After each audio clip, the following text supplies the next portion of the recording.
Praise the Lord. Let us stand in the presence of our God. The Word of God says to rejoice in the Lord always. And He says it again, we shall rejoice. தேவனுடைய வார்த்தை சொல்லப்படுகிறது மகிழ்ச்சியா இருங்கள் மறுபடி மகிழ்ச்சியா இருங்கள் என்று. Today, if you have come with any burdens or any sorrows or any worries, I encourage you to lay them down at the feet of our Savior. இந்த காலை நேரத்தில் நீங்கள் கவலையோடு துக்கத்தோடு நீங்கள் வந்திருப்பீர்கள் என்றால் நான் உங்களை உற்சாகப்படுத்துகிறேன் இயேசுவுடைய பிரசன்னத்தில் அதை வைப்பதற்கு. And in exchange, the joy of the Lord will become your strength. Amen. தேவனுடைய மகிழ்ச்சி உங்களுக்கு பலனாய் இருக்கும். ஆமென். Let us lift our hands and begin to praise the King of Kings. Hallelujah. We praise you, God. You alone are worthy to be praised. Hallelujah. Hallelujah. We lift your name on high, O Lord. There is none other like you, O God. You are the Alpha and Omega. You are the beginning and the end, O Lord. There is none other. You are holy. You are holy. You are holy.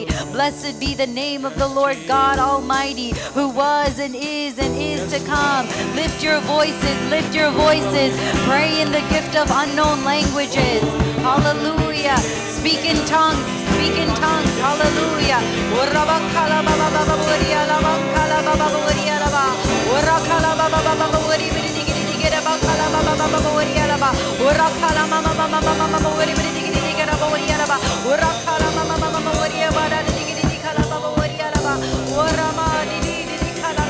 Yeshua, Yahweh, Rapha, you are worthy. Jehovah Nissi, Jehovah Shalom, El Shaddai, you are the rock of all ages. You are the same yesterday, today, and forever. The God of Abraham, Isaac, and Jacob, the God who never changes. Worthy is your name. You are glorious. You are mighty. You are powerful. You are magnificent. All power lies within your hands. Worthy is the name of the Lord Jesus. Blessed is the name of the Lord Jesus. For the name of the Lord is a strong tower. The righteous shall run to it, and they shall be saved. Lift your voices. Lift your voices unto the King. Run unto the banner of our Lord, our Jehovah Nissi. You are worthy, God. Hallelujah. Hallelujah. Hallelujah. We break every stronghold, every barrier in the name of Jesus. And we command every force that is working against the kingdom of God, every principality to be destroyed in the name of Jesus. Hallelujah. Hallelujah. Hallelujah. You are worthy. You are worthy. You are worthy. Lift your voices. Lift your voices. He is worthy. He is the Lion of Judah. He is the Lamb of God. He is the King of all kings. He is the Lord of all lords. He is the Alpha and Omega. Adonai, Abba Father. He is with us. He is our comforter. He is our counselor. He is our redeemer. He is our savior. He is worthy to be praised. He is the God in whom we trust. He is the God who goes before us. He is the God who heals us. He is the God who sets us free. And He is the God who saves us.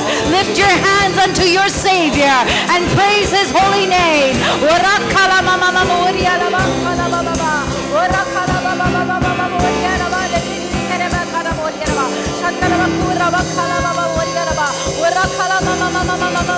As you praise Him, as you praise Him, as you lift your hands, as you glorify Him, as you lift your voices, every chain, every barrier, may it be broken in Jesus' name. May the walls of Jericho come down in your life, and may you lift the name of the Lord, for He alone is worthy.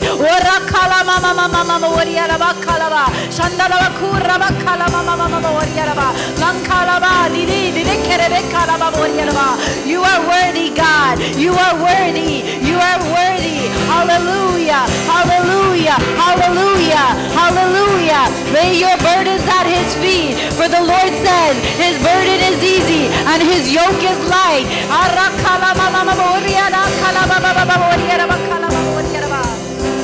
Hallelujah. Hallelujah. May there be freedom in your spirit. May the Spirit of the Lord manifest in your life. For where the Spirit of the Lord is, there is freedom.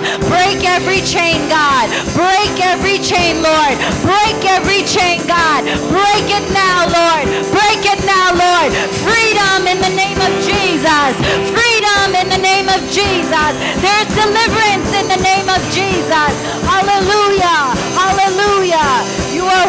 God. We worship you, Lord. We praise your name. God of heaven and of earth, we glorify you, God.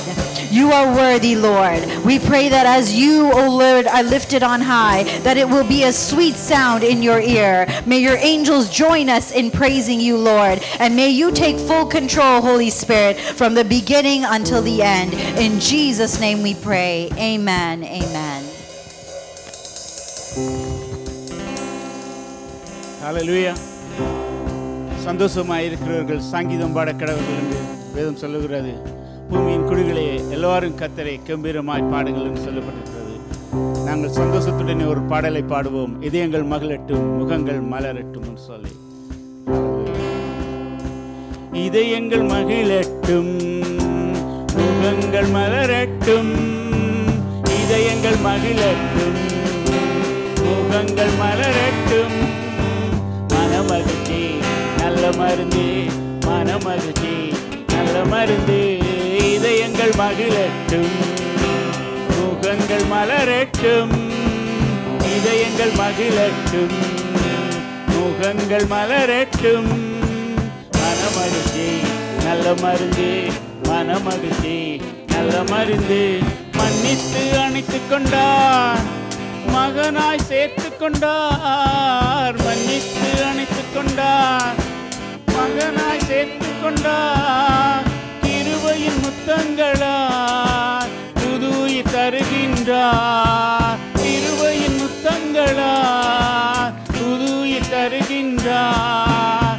கோடி நன்றி பாடி கொண்டாடுவோம். கோடி நன்றி பாடி கொண்டாடுவோம். மனமகிழ்ச்சி நல்ல மருந்து, மனமகிழ்ச்சி நல்ல மருந்து. இதயங்கள் மகிழட்டும், முகங்கள் மலரட்டும். இதயங்கள் மகிழட்டும், முகங்கள் மலரட்டும். மனமகிழ்ச்சி நல்ல மருந்து, மனமகிழ்ச்சி நல்ல மருந்து. அவரது மக்கள் நாம், அவர் மேய்க்கும் மாடுகள் நாம். அவரது மக்கள் நாம், அவர் மேய்க்கும் மாடுகள் நாம். தலைமுறை தலைமுறைக்கும் அவர் நம்பத்தக்கவரே. தலைமுறை தலைமுறைக்கும் அவர் நம்பத்தக்கவரே. கோடி நன்றி பாடி கொண்டாடுவோம். கோடி நன்றி பாடி கொண்டாடுவோம். மனமகிழ்ச்சி நல்ல மருந்து, மனமகிழ்ச்சி நல்ல மருந்து. இதயங்கள் மகிழட்டும், முகங்கள் மலரட்டும். இதயங்கள் மகிழட்டும், முகங்கள் மலரட்டும். மனமகிழ்ச்சி நல்ல மருந்து, மனமகிழ்ச்சி நல்ல மருந்து.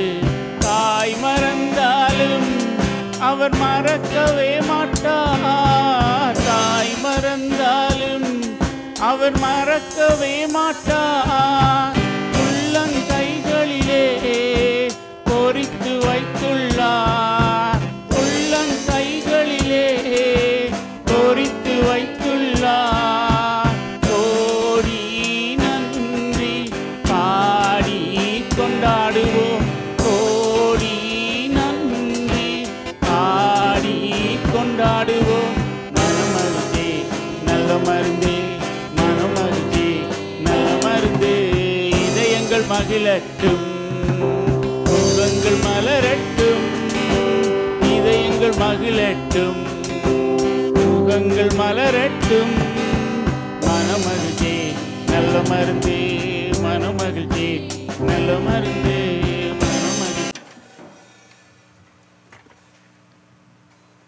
நம் தேவன் அவர் நல்லவராயிருக்கின்றார். இந்த அருமையான நல்ல காலை வேளையிலும் மறுபடியும் உங்கள் சமூகத்தில் உங்கள் நடுவிலே தேவனுடைய வார்த்தைகளை பகிர்ந்து கொள்ளும்படியாக ஆண்டவர் நல்ல ஒரு தருணத்தை எனக்கு தந்திருக்கிறார். அதற்காக முதலாவது சபையின் போதகருக்கு, சபையின் ஊழியர்கள், அதே நேரத்தில் ஆண்டவருக்கு என்னுடைய நன்றியை தெரிவித்துக் கொள்கிறேன். நாங்கள் இந்த காலை வேளையிலுமாக சில காரியங்கள் நாங்கள் சுருக்கமாக எங்களுடைய வாழ்க்கையிலே தேவன் என்ன செய்ய விரும்புகின்றார், நாங்கள் தேவனுக்காக என்ன செய்கின்றோம் என்று சில காரியங்களை குறித்து நாங்கள் வேதத்திலிருந்து சில காரியங்களை கற்றுக்கொள்ள போகிறோம். ஆகவே தேவனால் பிறந்தவன் நல்லா கேட்டுக்கொள்ளுங்க. தேவனால் பிறந்த ஒவ்வொருவனும் தேவனோடு அவன் இருக்கின்றான். ஆமென். தேவனால் நாங்கள் பிறந்திருப்போம் என்று சொன்னால், தேவனால் அழைக்கப்பட்டவர்களா இருப்போம் என்று சொன்னால், நாங்கள் தேவனோடு கூட நாங்கள் இருப்போம். அதான் உண்மை. ஏன் சொன்னால் நாங்கள் தேவனால் அழைக்கப்பட்டவர்கள், தேவனால் தெரிந்து கொள்ளப்பட்டவர்கள். நாங்கள் தேவனை தேடிப்பவில்லை, தேவனுடைய அன்பு, அவர் எங்களை பேர் சொல்லி அழைத்திருக்கிறார். ஆகவே இந்த இடத்துல நீங்கள் இருப்பதற்கு காரணம், நாங்கள் உயிரோடு கர்த்தரை ஆராதிப்பதற்கு காரணம் அவர் எங்கள் மேல வைத்த அன்பு, அருமையானவர்களே. ஆகவே தேவன் அவர் எங்களை அழைத்திருக்கிறார். ஆகவே தேவனால் பிறந்தவன் தேவனோடு இருப்பான். நாங்கள் திருப்பிக் கொள்வோம் என்று சொன்னால் 1 யோவானின் புத்தகம் 1 யோவான் 3வது அதிகாரம் 9வது வசனத்துக்கு நாங்கள் திருப்பி கொள்ளுகின்ற பொழுது, 1 John chapter 3 verse 9க்கு நாங்கள் பார்க்கிற நேரத்தில் அந்த பகுதியில் நாங்கள் பார்க்கின்ற பொழுது யோவான் 1 யோவான் 3வது அதிகாரம் அங்கு 9வது வசனத்திலே சொல்லப்படுகிறது, தேவனால் பிறந்த எவனும் பாவம் செய்யான், ஏனெனில் அவருடைய வித்து அவனுக்குள் தரித்திருக்கிறது, அவன் தேவனால் பிறந்தபடியினால் பாவம் செய்யான். நாங்கள் ஒவ்வொருவரும் தேவனால் பிறந்திருக்கிறதுனாலே, தேவன் எங்களை பேர் சொல்லி அழைத்து, தேவன் தனக்காக எங்களை உரிமை பாராட்டி கொண்டு, தேவன் தன்னுடைய சொந்த இரத்தத்தை சிந்தி எங்களை மீட்டு எடுத்து, தேவன் தனக்காக எங்களை வைத்து கொண்டு இருப்பதினால், தேவனோடு நாங்கள் இருக்கின்ற பொழுது நாங்கள் பாவம் செய்வதற்கு தேவன் அங்கு பாருங்க, நாங்கள் பாவம் செய்வதற்கு நாங்கள் முடியாத ஒரு காரியம். தேவனோடு நாங்கள் இருப்போம் என்று சொன்னால் அந்த தேவனுடைய பரிசுத்தம், தேவனுடைய வல்லமை, தேவனுடைய அன்பு எங்களை சூழ்ந்திருக்கின்ற பொழுது நாங்கள் எப்பொழுதும் பரிசுத்தமாக இருப்போம். பாருங்க, உண்மையா இருக்கின்ற பொழுது ஒரு மனுஷன் பயப்பட மாட்டான். ஆனால் ஒரு பாவம் செய்கின்ற பொழுது, இல்லாத தேவனுக்கு பிரியமில்லாத ஒரு காரியம் நடக்கின்ற பொழுது எங்களுடைய வாழ்க்கையில் ஒரு பயம் இருக்கு. ஒரு பொய்யை சொல்றதுக்கு இன்னொரு பொய்யை நாங்கள் சொல்லுவோம். ஏன்? அந்த மறைக்க வேணும், உண்மையை நாங்கள் காட்டிக்கொள்ள வேண்டும் என்பதற்காக, நாங்கள் சாதாரணமாக நாங்கள் உண்மையாக இருக்க வேண்டும் என்பதற்காக பல பொய்களை சொல்லி நாங்கள் உண்மையாக இருக்க எங்களை காட்டிக்கொள்வோம். ஆனால் நான் உண்மையாக இருக்கிறேனா இல்லையான்னு சொல்லி எங்கள் ஒவ்வொருவருக்கும் நன்றாக தெரியும். ஆமென். ஆகவே தேவனுடைய வார்த்தைகளை சொல்லப்படுவது போல, தேவனால் பிறந்த எவனும் பாவம் செய்யான்னு சொல்லி வேதம் அழகாக தெளிவாக சொல்லுகிறது. ஆகவே தேவனால் பிறந்திருப்போம் என்று சொன்னால் நாங்கள் பாவம் செய்ய மாட்டோம். அப்படின்னு கேட்கலாம், அடிக்கடி நான் பாவம் செய்யறேனே, அடிக்கடி தேவனை விட்டு நான் விலத்தி போறேன். நாங்கள் தேவனோடு இருப்போம் சொன்னால் அந்த பரிசுத்த ஆவியானவர் எங்களுடைய உள்ளிந்திரியங்களை ஆராய்ந்து அறிகிற தேவன், எங்களோடு பேசுகிற தேவன் என்ன செய்கிறாரு? நாங்கள் ஒரு காரியத்தை, தேவனுக்கு பிரியமில்லாத காரியத்தை செய்ய முற்படுகின்ற பொழுது, இல்லாவிட்டால் அவைகளை சிந்திக்கின்ற பொழுது அந்த பரிசுத்த ஆவியானவர் எங்களோடு பேசுகிற தேவனாயிருக்கிறார். அவர் பேசுவாரு, மகனே நீ செய்ய போறது பிள்ளை, நீ செய்கிறது பிள்ளை என்று சொல்லி அவர் உள்ளிந்திரியங்களை ஆராய்ந்து அறிகிற நம்முடைய தேவன், அந்த பரிசுத்த ஆவியானவர் எப்பொழுதும் எங்களை வழி நடத்த அவர் வல்லமையுள்ள தேவனாயிருக்கிறார். ஆனால் அவருடைய சத்தத்துக்கு யார் யாரெல்லாம் செவி சாய்க்கிறார்களோ, பரிசுத்த ஆவியானவர் பேசுறாரு, தேவனுடைய வார்த்தையிலிருந்து தேவன் எங்களோடு பேசுகிறாரு.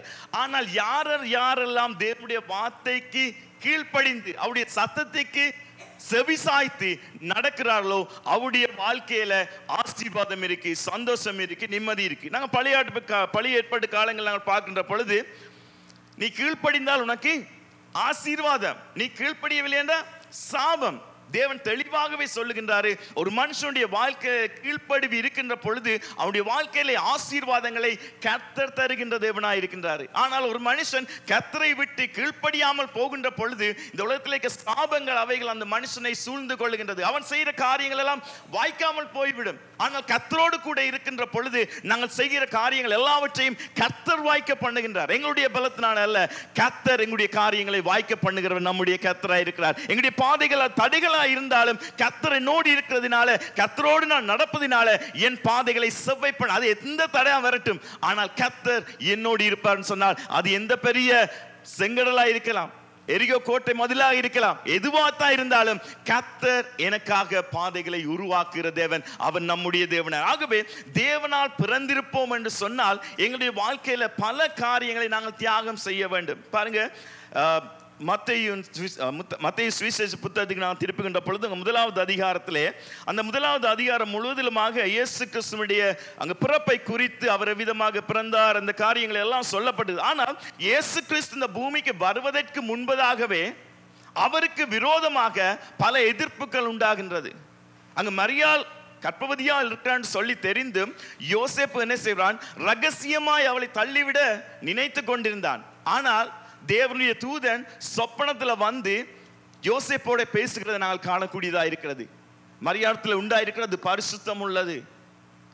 அவன் யோசிக்கின்ற பொழுதே கர்த்தருடைய தூதன் யோசேப்போடு பேசுகிறதை நாங்கள் காணக்கூடியதா இருக்கிறது. எங்கள் ஒவ்வொருடைய நினைவுகளையும் சிந்தனைகளையும் கர்த்தர் அறிகின்ற தேவனாய் இருக்கின்றார். நாங்கள் எந்த ஒரு காரியமே தான் நீங்க சொல்லலாம், எனக்கு ஒண்ணுமே தெரியாது, கர்த்தருக்கு தெரியாது, யாருக்குமே தெரியாது. ஆனால் எங்களுடைய ஒவ்வொரு சிந்தனைகளையும் நினைவுகளையும் கர்த்தர் உற்று நோக்கி பார்த்து கொண்டிருக்கின்றார். அவர் எல்லாவற்றையும் அறிகின்ற தேவன். அவர் உங்களோடு பேசுவார். தேவனுடைய வார்த்தை நீங்கள் பலவீனமாக இருக்கிற நேரத்தில் எல்லாம் கர்த்தருடைய வார்த்தை உங்களோடு பேசி உங்களை பலப்படுத்தும். நீங்கள் சத்துவமற்ற நிலையில இருக்கின்ற பொழுது தேவன் தன்னுடைய சத்துவத்தினால் நிரப்புகிற தேவனாய் இருக்கிறார். ஆனால் கர்த்தருடைய வார்த்தை பாருங்க, நாங்கள் ஒரு பலவீனமா இருக்கிறதுல கர்த்தர் எங்களுடைய வாழ்க்கையில அற்புதங்களை செய்தோம். நாங்கள் கர்த்தருக்கு நன்றி செலுத்துறோம், எல்லா காரியம் செய்கிறோம். ஆனால் இந்த பாவமான காரியங்களை, கர்த்தருக்கு பிரியமில்லாத காரியங்களை செய்கின்ற பொழுது, கர்த்தருடைய வார்த்தை வருகின்ற பொழுது நாங்கள் என்ன செய்கிறோம்? உதாசீனப்படுத்துகின்றோம். இல்லாவிட்டால் அதுக்கு நாங்கள் செவி சாய்க்காதவர்கள் போல என்ன செய்கிறோம்? இல்லாட்ட நல்லாக தெரியும் இந்த காரியம் பிழை, ஆனாலும் ஒரு முரட்டாட்டம் உள்ளவர்களாக இஸ்ரவேல் ஜனங்கள் வேதம் அழகாக சொல்லுறது, அவர்களுடைய இருதயம் எல்லாம் திருக்குள்ளதா இருந்தது. அவர்களுக்கு ஒரு கடினமான இருதயம், அவருடைய இருதயம் எல்லாம் ஒரு முரட்டாட்டம் உள்ள தன்மையாக இருந்தது. இதே போல எங்களுடைய வாழ்க்கையிலும் இருக்கலாம் அருமையான சகோதரிகளே. அங்கு இயேசு கிறிஸ்து பிறப்பதற்கு முன்பதாகவே இவ்விதமான பிரச்சனைகளை அவர் சந்திக்கின்றார். அது மாத்திரமல்ல, இயேசு கிறிஸ்துடைய அந்த ஜனனத்தின் விவரத்தை நாங்கள் பார்க்கின்ற பொழுது, இயேசு என்ற பெயருக்கு அர்த்தம் நன்றாக சொல்லப்படுது, அவர் ரட்சிக்கிற தேவன். இயேசு கிறிஸ்து அந்த இடத்துல பிறப்பதற்கு முன்பதாகவே அவருடைய நாமத்தினுடைய அர்த்தங்கள் எல்லாம் சொல்லப்படுகிறது. அது மாத்திரமல்ல, ஆதிகாலம் முதல் இருந்து அங்கு உரைக்கப்பட்ட தீர்க்க தரிசனங்கள் ஒவ்வொன்றும் நிறைவேறும்படியாக, பிசாசுடைய கிரியைகளை அழிக்கும்படியாக கர்த்தராகிய இயேசு கிறிஸ்து பூமிக்கு வருவதை நாங்கள் காணக்கூடியதாக இருக்கிறது. அந்த தேவன் எங்களுக்காக இந்த பூமிக்கு வந்த அருமையானவர்களே. அந்த இயேசு கிறிஸ்துவை யார் யாரெல்லாம் தங்களுடைய சொந்த கடவுளாக ஏற்றுக்கொண்டார்களோ, என் தேவன், என் இயேசு கிறிஸ்துவான் என்னுடைய மெய்யான கர்த்தர், நான் ஆராதிக்கிற தேவன் அவர் ஜீவனுள்ளவர், நான் ஆராதிக்கிற தேவன் அவர் உயிரோடு என்னோடு கூட தான் இருக்கிறாரு, நான் ஆராதிக்கிற தேவன் ஒருவரே இந்த அண்ட சுராஸ்திரங்களையும் உருவாக்கினவர், அவர் ஒருவரே மெய்யான கடவுள் என்று சொல்லி அறிக்கை பண்ணி, என் இயேசு கிறிஸ்துவே என் ஆண்டவர் என்று சொல்லுகின்ற ஒவ்வொரு நாவினாலே நாங்கள் அறிக்கை பண்ணி அவரை விசுவாசிக்கின்ற பொழுது உங்களுடைய வாழ்க்கையில இயேசு கிறிஸ்து அவர் பிறக்கின்றார். அந்த இயேசு கிறிஸ்து அவர் உங்களுடைய வாழ்க்கையில இருக்கின்ற பொழுது எந்தவித பயமும் இல்லை. எல்லா பிசாசுடைய கிரியைகளையும் அவர் அழித்து போடுவார். உங்களுடைய பலத்தினால் அல்ல, இயேசு கிறிஸ்துவினுடைய வல்லமை, இயேசு கிறிஸ்துவினுடைய இரத்தம் எல்லா காரியங்களையும் நிர்மூலமாக்கும். நாங்கள் இயேசுவை ஆண்டவர் என்று அறிக்கை பண்ணிக்கொண்டே இருக்க வேண்டும். இது ஒரு நாள் நடக்கிற காரியம் இல்லை. நீங்க சொல்லலாம், நான் ரட்சிக்கப்பட்டு விட்டேன், அந்த நாட்களை நான் கர்த்தருக்காக என்னுடைய வாழ்க்கையை அர்ப்பணித்தேன். இல்லை, அனுதினமும் ஒவ்வொரு நாளும் எங்களுடைய வாழ்க்கையை கர்த்தருக்காக நாங்கள் ஒப்பு கொடுக்க வேண்டும். அங்க அழகாக பவுல் சொல்லுகின்றாரே, கொரிந்தியர் புத்தகங்களில் சொல்லுகின்றாரு, நாங்கள் அனுதினமும் ரட்சிக்கப்பட்டு கொண்டிருக்கிறோம். அனுதினமும் எங்களுடைய வாழ்க்கையை நாங்கள் பரிசோதித்து பார்த்து கொண்டு கர்த்தருக்குள்ளாக நாங்கள் இருக்கின்ற பொழுது கர்த்தர் எங்களை வழி நடத்துகிற தேவனாக இருக்கின்றாரு.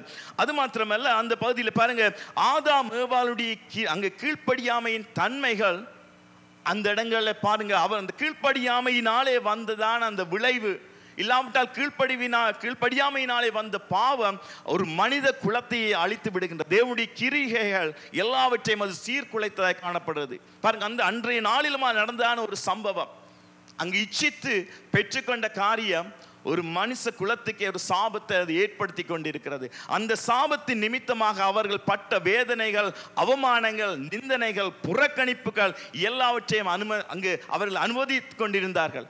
ஆனால் கர்த்தர் அவர்களோடு கூட பேசினார். அவர் பலிகளின் மூலமாக அவருடைய பாவங்கள் தற்காலிகமாக நிவர்த்தி செய்யப்பட்டு கொண்டே இருந்தது.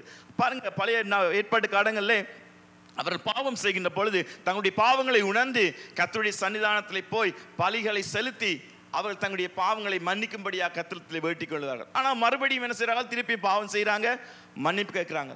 இந்த காலத்தில் கூட நாங்கள் பலி செலுத்த வேண்டிய அவசியம் இல்லை. ஏன்? அந்த இயேசு கிறிஸ்துவான தெய்வம் அவர் எங்களுக்காக பலியானார். எங்களுடைய அவமானங்கள், நிந்தனைகள் எல்லாவற்றையும் அவர் சுமந்து கொண்டார். நாங்கள் பட வேண்டிய அவமானங்கள், நிந்தனைகள், அக்கிரமங்கள் எல்லாவற்றையும் அவர் ஏற்றுக்கொண்டார். ஏன்? அவர் என்னையும் உங்களை நேசிக்கிறதுனால. உங்கள் மேல அன்பு கூர்ந்த அந்த தெய்வன் இந்த காரியங்கள் எல்லாவற்றையும் எனக்காக உங்களுக்காக செய்தார். ஆகவே அந்த மெய்யான தேவனை நாங்கள் அறிந்தும் அறியாதவர்களைப் போல, அந்த தேவனுடைய அன்பை ருசி பாராதவர்களைப் போல இந்த நாட்களை பாருங்க. ஆரம்ப காலங்களில் ரட்சிக்கப்பட்ட நாங்கள் எவ்விதமாய் நாங்கள் இருந்தோம்? ஆரம்ப காலங்களில் ரட்சிக்கப்பட்ட அந்த ஸ்டார்ட்ல சொல்லுவாங்க, புது தும்பு நல்லா கூட்டுமா, போக நடுவே அப்பாண்ட மீச மாதிரி நடுவால விட்டுட்டு அது எல்லாம் விட்டு கொண்டே போகுமா. பாருங்க, ஆரம்ப காலங்களில் ரட்சிக்கப்பட்ட நாங்கள் எங்களுடைய உபவாச வாழ்க்கை எப்படி இருந்துச்சு, தேவனுடைய சன்னிதானத்தில் முழங்கால் படியிட்டு வாழ்ந்த நாட்கள் எவ்விதமாக இருந்தது. ஆனால் இன்றைய நாளில் அதே நிலையில இருக்கிறோமா, இல்லாவிட்டால் இன்னொரு படி நாங்கள் மேலே போகிறோமா, இல்லாவிட்டால் இன்னொரு படி கீழே போய்கொண்டிருக்கிறோமா? எனக்கு தெரியும், ஆரம்ப நாட்களில் நாங்கள் இலங்கையில் யாழ்ப்பாணத்தில் இருந்து நாங்கள் வவுனியா மன்னாரங்கால பக்கம் போகிற நேரத்தில் அங்கே ஆர்மி சென்ட்ரி பாயிண்ட்டை தாண்டி நாங்கள் போகணும். அப்போ போகின்ற பொழுது எங்கள் பாஸ்டர்லாம் சொல்லிடுவாங்க, அவங்க பட்ஜ் அடிச்சிடுவாங்க, நான் பாஸ்டர், நான் மினிஸ்டர். ஒரு நாள் ஆமிக்காரன் கேட்டால், நீ மினிஸ்டர்னா அங்கேயெல்லாம் இருக்கணும், ஏன் இங்கேயெல்லாம் திரியிறான்னு சொல்லி. இல்லை, கடவுளுக்காக நான் ஊழியம் செய்கிறேன். சரி, அந்த நாட்களில் மிகவும் சோதனைகள் மிகவும் கடினமாக இருந்தது. சரி, எங்களோட பாஸ்டர், நான் பாஸ்டர்னு சொல்லி அவன் சொன்னா, நீ பாஸ்டர்ன்னு சொன்னால் எனக்கு ஒரு அடையாளம் வேணும். என்ன செஞ்சான் உடனே தெரியுமா ஆமிக்காரன்? அவர் பாஸ்டருடைய பேண்ட்ஸை தூக்கி பார்த்து முழங்கால பார்த்தான். முழங்கால் தேஞ்சிருக்கா, முழங்கால் நல்லா கடினமாக இருக்கா. ஏன்? ஒரு ஊழியன் சொன்னா அவன் முழங்கால் படிட்டு அவன் கர்த்தரை நோக்கி பார்க்கிற ஒரு மகனாக இருப்பான். ஆகவே அதைத்தான் முதல்ல செக் பண்ணி பார்த்தாங்க. அவங்களுக்கு அறிவில். ஆனாலும் பாருங்க, ஒரு உலகத்தில் இருக்கிற காரியங்கள், உலகத்தில் இருக்கிற நபர்களே இவ்விதமாக ஒரு கிறிஸ்தவனை சோதித்து பார்க்கிறார்கள் சொன்னால், நம்முடைய ஆண்டவராய் இயேசு கிறிஸ்து நம்மை எவ்விதமாய் சோதித்து பார்க்கின்றாரு. இந்த நாளும் கர்த்தருக்குள்ளாக நாங்கள் இருக்கிறோம். அருமையான சகோதரனே, சகோதரியே, பாருங்க, ரோமர் 6வது அதிகாரம் 23வது வசனத்திலே சொல்லப்படுகிறது, பாவத்தின் சம்பளம் மரணம். ஒரு மனுஷன் பாவம் செய்கின்ற பொழுது அவனை கிடைக்கிறதான கூலி அது மரணமாக இருக்கிறது. அவனுடைய வாழ்க்கையிலே சந்தோஷத்திலே ஒரு மரணம், அவனுடைய வாழ்க்கையிலே ஒரு மரணம் என்று சொல்லுகின்ற பொழுது ஒரு ஆசீர்வாதம் இல்லாத, எல்லாவற்றிலும் ஒரு கீழான நிலை, இல்லாமல் கர்த்தருக்குரிய ஆசீர்வாதங்கள் இல்லாமல் ஆவிக்குரிய ஒரு மரணம் ஒரு மனுஷனுடைய வாழ்க்கையை ஏற்படுறது. ஆகவே கர்த்தருடைய பிள்ளைகளாகிய கர்த்தரை அறிந்த எங்களுடைய வாழ்க்கையில இந்த பாவத்தினுடைய சம்பளம் மரணம் எங்களுடைய வாழ்க்கையில இருக்கும்னு சொல்லலாம். ஏதோ ஒரு பகுதியில் நாங்கள் ஒரு கீழான நிலைமையில் இருந்து கொண்டு இருக்கலாம். ஆனால் கர்த்தரை நோக்கி பார்க்கின்ற பொழுது, அந்த ஆண்டவராய் இயேசு கிறிஸ்துவை நோக்கி பார்க்கின்ற பொழுது, அந்த தேவன் அவர் எங்களுக்காக எல்லாவற்றையும் செய்ய அவர் உண்மையுள்ள தேவனார். ஹல்லேலூயா! எல்லாம் சீரியஸா படிங்க. ஹல்லேலூயா! கர்த்தர் அவர் நல்லவர், அவர் எங்கள் மேல் இரக்கம் வைத்திருக்கின்றாரு. ஆகவே தான் அவர் வைத்த அந்த அன்பின் நிமித்தமாக எங்களை மீட்டெடுத்திருக்கின்றாரு.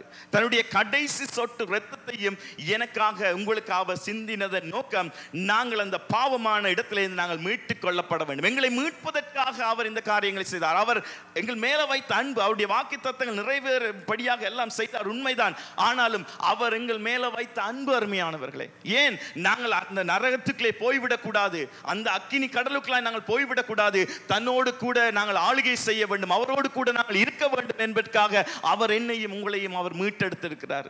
அதற்கு தகுதியுள்ளவர்களாக நாங்கள் இருக்கின்றோமா? நாங்கள் உலகத்து ஜனங்களை பார்க்க இல்லை, இந்த இடத்துல நாங்கள் எங்களை நாங்கள் ஆராய்ந்து பார்க்க வேண்டும். இன்றைக்கு பாருங்க, அந்த நாட்களில் ஒரு கிறிஸ்தவன் என்று சொன்னா அவருடைய வாழ்க்கையில உண்மை தன்மையை எதிர்பார்த்தாங்க. நீங்க ஒரு மிஷனரி மாதிரி போனீங்கன்னு சொன்னா அவங்க எப்பவும் உதவி செய்கிறவர்கள், தங்களுக்கு சுயநலம் பார்க்காதவர்கள், எப்பொழுதும் உதவி செய்கிறவர்கள், கடவுளுடைய தொண்டை, கடவுளுடைய பணியை, திருப்பணியை செய்கிறவர்களாய் காணப்பட்டார்கள். ஆனால் இன்றைக்கு ஒரு மனுஷன் எங்களை பார்க்கிற நேரத்தில் எப்படி சொல்லுகின்றார்கள்? இது சொல்லுகின்ற பொழுது இந்தியாவில் நடந்த ஒரு சம்பவம் இருக்கிறது.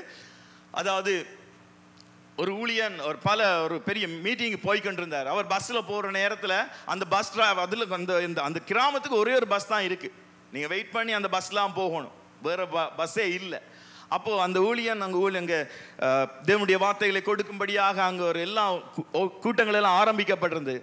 ஆனால் இந்த பஸ் டிரைவருக்கு தெரியும் யார் வராங்க போகிறாங்க, புதுமுகங்கள் எல்லாம் பஸ் டிரைவருக்கு நல்லா தெரியுமா தெரியாத? நல்லா தெரியும். இவ பார்த்து கொண்டு இருந்த ஒரு முறை ஒரு ஊழியக்காரன் வந்துட்டு போகிறாரு. அவர் 5 ரூபா டிக்கெட் கொடுக்குறாரு, அங்கே மிச்ச காசு 50 கொடுக்கணும். இந்த கண்டக்டர் என்ன செய்கிறாரு, 2 ரூபா கொடுத்துட்டார் மாதிரி. அந்த ஊழியக்காரன் பார்த்துட்டு ஆண்டவரே ரெண்டு பக்கத்துக்கு போட்டு போயிட்டாரு. இவ்விதமாக வந்து போன எல்லா ஊழியர்களையும் பார்த்து கொண்டே இருந்தார் இந்த கண்டக்டர். ஒரு முறை இன்னொரு ஊழியக்காரன் வருகின்ற பொழுது தவறுதலாக வேணுமென்றே தான் இந்த கண்டக்டர் என்ன செய்யறாரு, இன்னும் ஒரு 5 ரூபாய் கூடுதலாக கொடுத்து விட்டார். அந்த ஊழியக்காரன் சொன்னார், ஐயா நீங்க மேலதிகமாக தந்துட்டீங்க, எனக்கு அறவிடப்பட வேண்டிய கட்டணத்தை நீங்க எடுத்துட்டு மிச்சம் நாங்கன்னு சொல்லி கொடுக்குறாரு.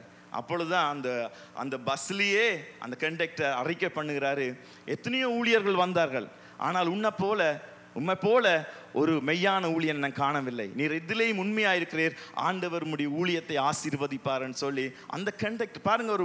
ஒரு வெளியா நபர் வந்து ஒவ்வொருவரையும் பார்த்துக்கொண்டோம். இதே போல தான் நாங்கள் சொல்ல எங்களை யாரும் பார்க்கலையேன்னு சொல்லி, இல்லை அருமையானவர்களே, நாங்கள் தான் எங்கள்கிட்ட 2 கண்ணால் ஆனால் 1000 கண் எங்களை பார்த்து கொண்டிருக்கு. இவர் எங்கே போகிறாரு, எங்கே வராரு, என்ன செய்கிறாரு, என்ன பேசுகிறாரு, எப்படி இருக்கிறாங்க, எப்படி உடுத்துறாங்க, எல்லாவற்றையும் மனுஷர் பார்க்காட்டியும் என் தேவன் பார்த்து கொண்டிருக்கிறார்.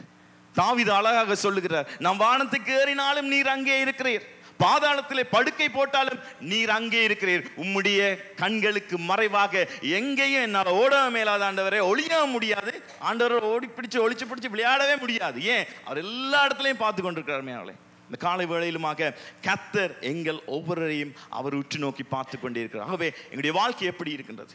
மனுஷனுக்கு முன்பாக வேணா அருமையானவர்களே, நானும் என் கர்த்தருக்கு முன்பாக இந்த காலை வேளையில் நான் எப்படி இருக்கிறேன்? உண்மையான நீதியான பாதையிலே நான் நடக்கிறோமா? நான் வாழுகின்ற வாழ்க்கை ஒரே ஒரு வாழ்க்கையை தான் நான் வாழ போறோம். கர்த்தர் தன்னுடைய ஜீவனை எங்களுக்கு தந்திருக்கின்றார். அந்த வாழ்க்கையை நாங்கள் பரிசுத்தமாய் வாழ வேண்டியது எங்களுடைய கடமையா இருக்கிறது. கர்த்தர் எங்களை மீட்டிருக்கு. அதற்கு எங்களுடைய மனுஷ தயவினால, மனுஷ பலத்தினாலே எங்களால இந்த பாவமான உலகத்திலே வாழ முடியாத அருமையானவர்களே. பரிசுத்த ஆவியானுடைய அபிஷேகம், பரிசுத்த ஆவியானுடைய வழிநடத்தல் இல்லாமல் எங்களால் எதையுமே செய்ய முடியாது. ஆகவே அனுதினமும் கர்த்தருடைய வழிநடத்தல் எங்களுக்கு கண்டிப்பாக அவசியமாக தேவை. ஒரு மனுஷன் கடவுளோடு இருக்கின்ற பொழுது அவனுடைய வாழ்க்கையில வெற்றி தான். இந்த நாட்களை நாங்கள் பார்க்கிறோம், ஆசீர்வாதம் என்று சொன்னால் எங்களுடைய வாழ்க்கையில் எல்லாமே பணம், வீடு, வளவு, கார்கள் எல்லாம் இருக்கிற ஆசீர்வாதம் இல்லை. உண்மையுள்ளவனாய் இருக்கிற மனுஷன், உண்மையுள்ள மனுஷன் பரிபூர்ண ஆசீர்வாதங்களை பெறுவான். ஆகவே கர்த்தருக்கு முன்பாக யாரெல்லாம் உண்மையா இருக்கிறார்களோ அவர்களை கர்த்தர் காண்கிற தேவன். கர்த்தருக்கு முன்பாக நான் உண்மையா இருப்பேன் சொன்னால் நான் பயப்பட வேண்டிய அவசியம் இல்லை. யார் எந்த மனுஷன் வந்தாலும் நான் பயப்பட வேண்டிய அவசியம் இல்லை. கர்த்தர் எனக்காக வழக்காடுவார், எனக்காக யுத்தம் பண்ணுவார், எனக்காக பாதைகளை செவ்வை பண்ணுவார். இந்த உலகத்தில் எந்த காரியம் வந்தாலும் இந்த அண்ட சுராசனங்களை உருவாக்கின தேவன், படைத்த தேவன், தன்னுடைய வார்த்தையினால் எல்லாவற்றையும் உருவாக்கின தேவன், எனக்காக அவர் எல்லாவற்றையும் செய்து முடிக்க அவர் வல்லமை உள்ள தேவனார். ஆகவே கர்த்தருக்கு முன்பாக நாங்கள் உண்மையுள்ளவர்களாக இருக்கின்ற பொழுதுதான் கர்த்தர் அவர் எங்களோடு கூட இருப்பார். கர்த்தருக்கு முன்பாக கர்த்தர் எங்களோடு இருக்கின்ற பொழுது எப்பொழுதும் எங்களுக்கு வெற்றி உண்டு. அருமையானவர்களே, ஹல்லேலூயா, ஹல்லேலூயா, ஆமென், ஆமென். ஆகவே ஆண்டவராகிய இயேசு கிறிஸ்து, அந்த நாங்கள் மறுபடியும் மத்தேயு 1வது அதிகாரத்துக்கு நாங்கள் போகின்ற பொழுது அந்த இயேசு கிறிஸ்துவானவர் அவர் இந்த பூமியிலே ஜனனிக்கிறார், பிறக்கின்றாரு. அதன் பின்பதாக அங்கு சொல்லப்பட்ட காரியம் 22வது வசனத்தில் நாங்கள் பார்க்கின்ற பொழுது, தீர்க்கதரிசிகள் மூலமாய் கர்த்தரால் உரைக்கப்பட்டது நிறைவேறும்படி இதெல்லாம் நடந்தது. இந்த காரியங்கள் எல்லாம் ஆண்டவராகிய இயேசு கிறிஸ்துவின் பிறப்பு எல்லாமே தீர்க்கதரிசிகளால் சொல்லப்பட்ட. ஏன் சொன்னால் அவர் வாக்குரைத்த தேவன், வாக்கு மாறாதவர், அவருடைய வாக்கிலே பொய்யே இல்லை. அவர் பிறக்கவில்லைன்னு சொன்னாங்க. அந்த நாட்களில் சொல்லப்பட்ட தீர்க்கதரிசிலாம் பிரயோஜனம் இல்லாமல் போய்விட்டது. ஆனால் கர்த்தர் சொன்னபடி சொன்ன காரியங்களை செய்கிறவர் நம்முடைய தேவன். கர்த்தர் உங்களுடைய வாழ்க்கையில் ஒரு வாக்கு தத்தத்தை, உங்களுடைய வாழ்க்கையில ஒரு வசனத்தை தந்திருந்தால் நீங்கள் அதை பிடித்துக் கொள்ளுங்கள். சொன்னதை நிறைவேற்றுகிறவர் நம்முடைய தேவனாயிருக்கின்றார். 23வது வசனத்தை பார்க்கின்ற பொழுது, இதோ ஒரு கன்னிகை கற்பவதியாக இருக்குமான், அவருக்கு இம்மானுவேல் என்று பெயரிடுவார்கள். இம்மானுவேல் என்பது பேர், அதுக்கு அர்த்தம் என்னது? கர்த்தர் நம்மோடு இருக்கின்றார். கர்த்தர் உங்களுடைய வாழ்க்கையிலே அவர் இருப்பார்னு சொன்னார். அவர் உங்களோடு தான் இருக்கிறார். கர்த்தர் உங்களுடைய வாழ்க்கை பாருங்க, நீங்கள் இயேசு கிறிஸ்துவை அறிக்கை பண்ணி அவரை சொந்த இரட்சகராக ஏற்றுக்கொள்கின்ற பொழுது அவர் உங்களுடைய உள்ளத்திலே அவர் பிறக்கின்றார். அவர் உங்களுடைய உள்ளத்திலே வந்து விடுகிறார். அந்த வந்த தேவன் அவர் எப்படிப்பட்டவர் சொன்னால் அவர் இம்மானுவேல் தேவன். அவர் உங்களோடு கூட இருக்கிறார், எங்கேயும் போக மாட்டார், உங்களோடு கூடவே இருக்கின்றார். கர்த்தருடைய வார்த்தைகள் அழகாக சொல்றது, நான் உன்னை விட்டு விலகுவதில்லை, உன்னை கைவிடுவதும் இல்லை. நீ கலங்காதே, திகையாதே, பயப்படாதே. ஏன்? கர்த்தர் எங்களை தைரியப்படுத்துகிற தேவன். ஏன் சொன்ன, எங்களுடைய வாழ்க்கையில கலக்கம் வரும், எங்களுடைய வாழ்க்கையில் அவமானம் வரும், நிந்தை வரும். இயேசு கிறிஸ்துவுக்கே எவ்வளவு பாடு, யாரு அந்த கடவுளுக்கே எவ்வளவு பாடண்டா, சாதாரணமான மனுஷருக்கு எங்களுக்கு எவ்வளவு பாடுகள் வரும், எவ்வளவு அவமானங்கள் வரும், எவ்வளவு நிந்தனைகள் வரும். ஆனாலும் கர்த்தரோடு இருக்கின்ற பொழுது நாங்கள் பயப்பட வேண்டிய அவசியம் இல்லை. அவர் எங்களுடைய கரங்களை பிடித்து வழி நடத்துகிற தேவன், அவர் எங்களுக்கு ஆலோசனை பண்ணி எங்களை நடத்துகிற தேவன் நம்முடைய தேவனாய் இருக்கின்றார். ஆகவே கர்த்தர் எப்பொழுதும் எங்களோடு கூட இருக்கின்றார். ஹல்லேலூயா, ஹல்லேலூயா. எங்களை உருவாக்கின தேவன், அவர் கைவிட மாட்டார். நீங்க சொல்லலாம், எல்லாரும் என்னை கைவிட்டுட்டாங்க, நான் தனிமையா இருக்கேன். இல்லை, கர்த்தர் உங்களோடு இருக்கின்றார். என்னதான் நடந்தாலும் கணவன் கைவிட்டுக்கலாம், மனைவி, பிள்ளைகள் எல்லாருமே கைவிட்ட ஒரு தனிமையான சூழ்நிலை இருக்கலாம். ஆனால் கர்த்தர் ஒருபோதும் கைவிடாதவன். நான் உன்னை விட்டு விலகுவதில்லை என்று சொன்ன தேவன், அந்த பொய்யுரையாத தேவனை நாங்கள் பற்றி கொண்டிருக்கின்ற பொழுது எங்களுடைய தனிமை அது தனிமையே இல்லை. ஏன் சொன்னால் கர்த்தர் எங்களோடு இருப்பதனால எங்களுக்கு எந்த விதத்திலும் பயமில்லை.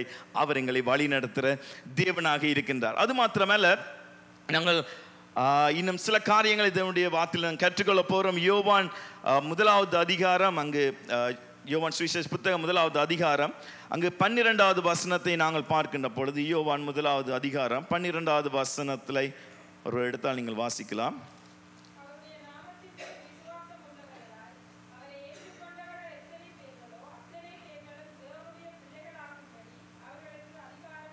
பாருங்க, அவருடைய நாமத்தின் மேல் விசுவாசம் உள்ளவர்களாக அவரை ஏற்றுக்கொள்ள. நான் ஆண்டவரே இல்லை, அவருடைய நாமத்தின் மேல, அந்த கர்த்தருடைய நாமம் எப்படிப்பட்டது? அது பலத்த துருகம். அவருடைய நாமத்தை சொல்லுகின்ற பொழுது, இயேசு என்று சொல்லுகின்ற பொழுது அற்புதங்கள், அடையாளங்கள், பிசாசுகள் ஓடி போகும்.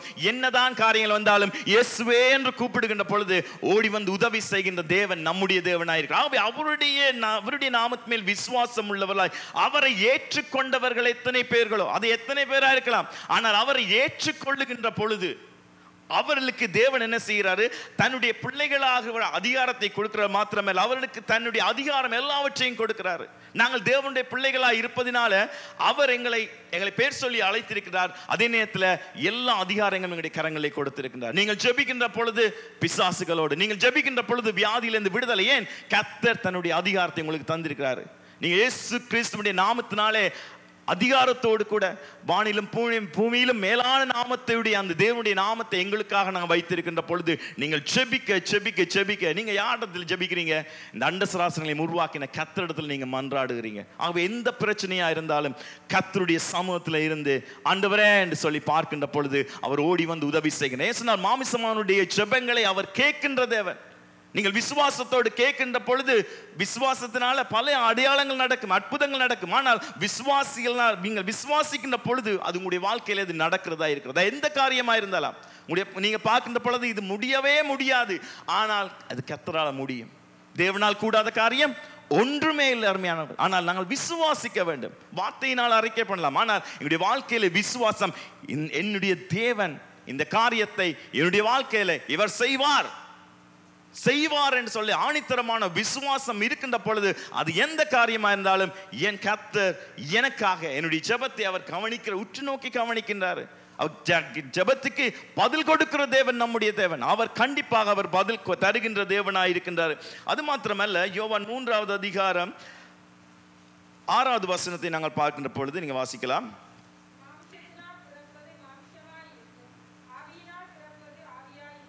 பாருங்கள், நாங்கள் ஆவியினால், மாமிசத்தினாலே நாங்கள் இந்த உலகத்திலே பிறந்தோம், எல்லா காரியங்களும் உண்மைதான். ஆனால் நாங்கள் பரிசுத்த ஆவியினாலே மறுபடியும் நாங்கள் பிறந்தவர்களாக இருக்கிறோம், ஆவியினாலே பிறந்திருக்கிறோம். ஆகவே பரிசுத்த ஆவியானுடைய வழிநடத்தல் எப்பொழுதும் எங்களுக்கு இருக்கிறது. அருமையானவளே, தொடர்ந்து 5வது வசனத்தை நாங்கள் பார்க்கின்ற பொழுது 3வது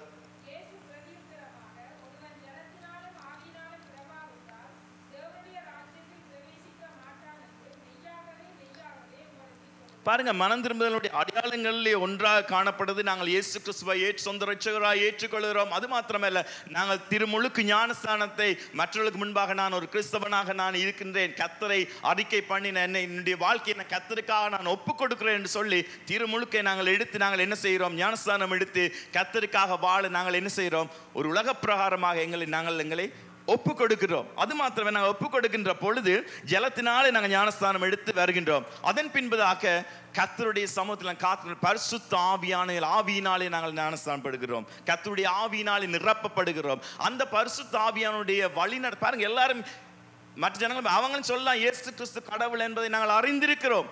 ஆனால் அறிந்தவர்கள் அறிந்தது போல இருக்கிறார்கள். ஆனால் யாரெல்லாம் என் தேவனை என்னுடைய சொந்த ரட்சகராக நான் ஏற்றுக்கொள்கிறேன், அவர் தான் என்னுடைய கடவுள், அவர் தான் என் ரட்சகர் என்று சொல்லி அவரை விசுவாசித்து அவர் கூறிய வார்த்தைகளின்படி நடக்கிறவர்களைத்தான் கர்த்தருடைய பிள்ளைகளை நாங்கள் சொல்ல முடியும். தேவனுடைய வார்த்தையில் அநேக பேர் படித்திருக்கிறார்கள், ஆனால் அவர்கள் படித்தது படிப்பாகவே போய்விடும். ஆனால் எங்களுடைய வாழ்க்கையில தேவனுடைய வார்த்தைகளை படித்தது மாத்திரமல்ல, அவை எங்களுடைய வாழ்க்கையை நாங்கள் அபியாசப்படுத்திக் கொள்ள வேண்டும், அவைகளை நாங்கள் பயன்படுத்திக் கொள்ள வேண்டும். கர்த்தர் என்னோடு கூட இருக்கிறார் என்று சொல்லி, உங்களோடு கூட இருக்கிறான்னு சொல்லி உங்களுக்கு எப்படி தெரியும்? நீங்க விசுவாசிக்கிறீங்க ஆண்டவர் என்னோடு கூட இருக்கிறார். எப்படி? நீங்க செய்யற காரியங்கள்ல எல்லாவற்றிலும் ஒரு நன்மையான காரியங்கள் வருகிறது. ஆனால் நீங்க நல்ல ஒரு பிசினஸ் போகிற நேரத்தில் கர்த்தர் நல்லா ஆசீர்வதிக்கிறாரு. திடீரென்று எல்லாம் லொஸ்ட் ஆயிட்டு என்ன செய்றீங்க? என்ன சொல்லுறோம்? கர்த்தர் என்ன விட்டு போயிட்டாரா? இல்ல, நடப்பது எல்லாம் நன்மைக்கே. கர்த்தருக்கு நன்றி சொல்ல வேண்டும். கர்த்தருக்கு நாங்க நன்றி சொல்ல. யோபனுடைய வாழ்க்கை நன்றா தெரியும். அவனுடைய வாழ்க்கை நடந்தது எல்லாமே நன்மைக்கு. எதுவா இருந்தாலும் அவன் கர்த்தருக்கு நன்றி சொல்றான். ஆண்டவரே, உம்முடைய கரத்திலே நாங்கள் பெற்றுக்கொண்டோம். ஆண்டவரே, நீர் கொடுத்தீர், நீர் எடுத்தீர், உமக்குத்தான் ஸ்தோத்திரம். ஆண்டவரே, என்னதான் என்னுடைய வாழ்க்கையில என்னதான் நடந்தாலும் நீர் என்னோடு இருப்பதினால நான் பயப்பட மாட்டேன், நான் கலங்க மாட்டேன் சொல்லி. அது மாத்திரமல்ல, தேவனாலே நாங்கள் பிறந்திருப்போம்னு சொன்னால் நாங்கள் எவ்விதமான அடையாளங்களை நாங்கள் எங்களுடைய வாழ்க்கையில நாங்கள் பெற்றுக்கொள்ள வேண்டும். இல்லாவிட்டால் நாங்கள் காணுகின்றோம், இல்லாவிட்டால் மற்ற ஜனங்கள் ஓகே இது கர்த்தருடைய ஒரு பிள்ளை, இவர் ரட்சிக்கப்பட்ட ஒரு மகள் என்று சொல்லி நாங்கள் எங்களுக்கு தெரியும். ஆனால் புற ஜனங்கள் நாங்கள் உலகத்திலே வாழுகின்ற பொழுது அவர்கள் எங்களை பார்க்கின்ற பொழுது, என்னை உங்களை பார்க்கின்ற பொழுது அவர்களுக்கு பாருங்க ஒரு அடையாளம், ஒரு அடையாளம் இருக்கு எங்களுக்கு. நாங்கள் கிறிஸ்தவர்கள் சொல்லி நாங்கள் இயேசு கிறிஸ்துவை ஏற்றுக்கொண்டிருக்கிறோம், அவரை விசுவாசிக்கிறோம், நல்லது உண்மை. ஆண்டவர் எங்களுடைய வாழ்க்கையில் செய்த நன்மைகள் எல்லாம் ஆண்டவரை பற்றி நன்றாக தெரியும். ஆனாலும் எங்களுடைய வாழ்க்கை நடைமுறை வாழ்க்கை அழகாக பவுல் சொல்லுகின்றார், நாங்கள் ஒவ்வொருவரும் நடமாடும் சுவிசேஷங்களாக இருக்கின்றோம். நாங்கள் போகின்ற பொழுது, நாங்கள் வருகின்ற பொழுது, நாங்கள் பேசுகிற காரியங்கள், நாங்கள் செய்கிற காரியங்கள் எல்லாவற்றிலும் கர்த்தருடைய நாமத்தை மகிமைப்படுத்தக்கூடியவர்களாக இருக்க வேண்டும். நாங்கள் செய்கிற ஒவ்வொரு காரியங்களும், ஒவ்வொரு பேச்சுக்களிலும் மற்றவர்கள் கிறிஸ்துவுடைய அன்பை எங்கள் மூலமாக கண்டு கொள்ள வேண்டும். எங்கள் மூலமாக அவர்கள் கண்டு கொள்ள வேண்டும். ஒரு மனுஷனை பார்க்கின்ற பொழுதே அவர்கள் சொல்ல வேண்டும், இது தேவனுடைய பிள்ளை. பாருங்க, அந்த நாட்களில் ராஜாக்களோ இனத்தர்கள் வருகிற நேரத்தில் கூட அவர் சொல்கிறார்கள், இது தேவனுடைய பிள்ளை. இவர்களுடைய அடையாளங்களில் அவர்களை பார்க்கின்ற பொழுது தேவனுடைய வல்லமை இவர்களை காணப்படுகின்றது. தேவனுடைய அக்கினி இவர்களை பார்க்கின்ற பொழுது தேவனுடைய அக்கினி இவருடைய முகங்களை பிரகாசிக்கின்றது. தேவனுடைய வழிநடத்தலை நாங்கள் காண்கிறோம் என்று சொல்லி காணக்கூடியதாக நாங்கள் எங்களுடைய வாழ்க்கையை நாங்கள் மாற்றிக்கொள்ள வேண்டும். அருமையானவர்களே, யோவான் 8வது அதிகாரம் 47வது வசனத்திலே, யோவான் சுவிசேஷ புத்தகம் John chapter 8 verse 47 பார்க்கின்ற பொழுது,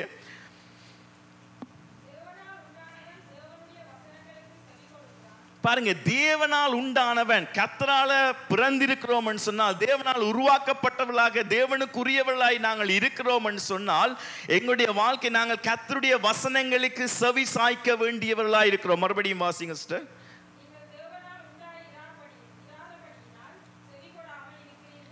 பாருங்கள், தேவனால் நாங்கள் உண்டாயிருப்போம் என்று சொன்னால் கர்த்தருடைய வார்த்தைக்கு நாங்கள் எப்பொழுதும் செவி சாய்ப்போம். அது எந்த மனுஷனா இருக்கலாம். கர்த்தருடைய வார்த்தை வருகின்ற பொழுது, தேவனுடைய உன்னதமான வார்த்தை வருகின்ற பொழுது அந்த வார்த்தைக்கு செவி கொடுக்கிறது மாத்திரமல்ல, அந்த வார்த்தையின்படி நடக்கிறவன் தான் கர்த்தருக்கு பிரியமுள்ள மகனாயிருப்பான். நாங்கள் செவி கொடாததினால என்ன செய்கிறோம்? இந்த உலகத்துக்கு நாங்கள் போய்விடுகிறோம். கர்த்தருடைய வார்த்தைக்கு யார் யாரெல்லாம் செவி சாய்க்கின்றார்களோ, அதாவது ஒரு மனுஷன் வந்துதான் அவங்களுக்கு தேவனுடைய வார்த்தையை தர வேண்டிய அவசியம் இல்லை. கர்த்தருடைய வார்த்தை எங்களுடைய கரங்களில் இருக்கிறது. நீங்கள் வாசிக்கின்ற பொழுது, தேவனுடைய வார்த்தையை வாசிக்கின்ற பொழுது, கிறிஸ்தவ பாடலை கேட்கின்ற பொழுது கர்த்தர் உங்களோடு பேசுவார். இல்லாட்டா வீட்டில் நீங்க போட்டிருக்கிற வசனங்கள் இருக்கு, அது உங்களோடு பேசும். ஆனா கர்த்தருடைய வார்த்தையை யாரெல்லாம் கேட்டு அதன்படி நடக்கிறார்களோ அவருடைய வாழ்க்கையிலே தேவன் ஆசீர்வதிக்கிற தேவனாய். ஆகவே தேவனால் உண்டானவன் என்ன செய்யறான்? கர்த்தருடைய வார்த்தைக்கு செவி சாய்க்கின்றான். ஆகவே ஒரு மனுஷன் கர்த்தருக்குள்ளாக இருப்பான்னு சொன்னால் அவன் கண்டிப்பாக கர்த்தருடைய வார்த்தைக்கு செவி கொடுப்பான். இரண்டாவது காரியத்தை நாங்கள் பார்க்கின்ற பொழுது 1 யோவானின் புத்தகம் நாங்கள் திருப்பிக் கொள்ளும் சொன்னால் 1 யோவான் 2வது அதிகாரம் 29வது வசனத்திலே, 1 John chapter 2 verse 29 அந்த பகுதி நாங்கள் பார்க்கிற நேரத்தில்,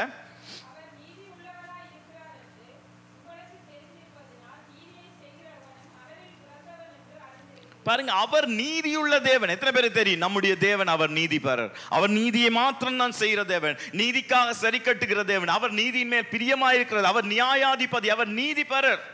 அவர் நீதியான காரியங்களை மட்டும்தான் செய்வார். ஏன்?